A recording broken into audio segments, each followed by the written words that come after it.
जय माता दी माँ, जय बाबा शिव बाबा, ভারত মাতা কি জয়। বিজয়িনী চ্যানেলে আমি সবাইকে স্বাগত জানাচ্ছি। আমি বর্ণালী। আজ আলোচনা করব সামবেদ নিয়ে। সামবেদ সুরের মধ্যে লুকিয়ে থাকা এক প্রাচীন রহস্য। হাজার হাজার বছর আগে যখন পৃথিবী ছিল নীরব, তখন প্রথম মানুষের কণ্ঠে জন্ম নেয় সুর, আর সেই সুরেই লুকিয়েছিল দেবতাদের আহ্বান। এটাই সামবেদ, যে বেদে শুধু পড়া হয় না, গাওয়াও হয়।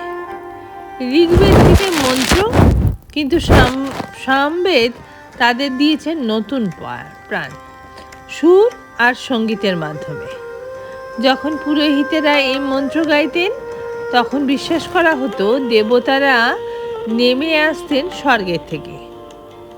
সামবেদ শুধু একটি ধর্মগ্রন্থ নয়, এটি ভারতীয় সঙ্গীতের জন্মভূমি।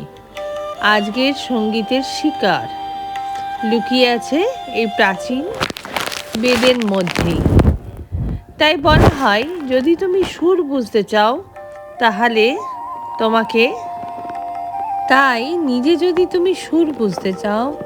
তোমাকে ফিরে যেতে হবে সামবেদের কাছে, কারণ সুরই হলো ঈশ্বরের ভাষা।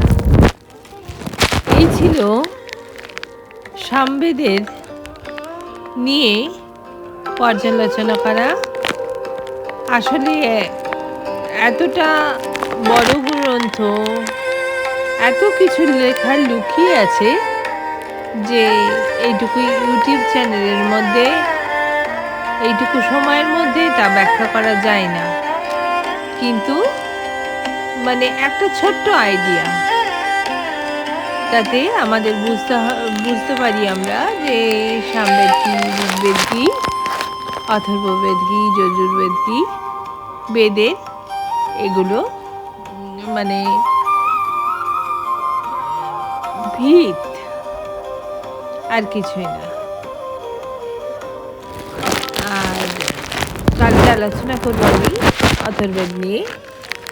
সঙ্গে থাকবেন, ততক্ষণে খুব ভালো থাকবেন। নমস্কার।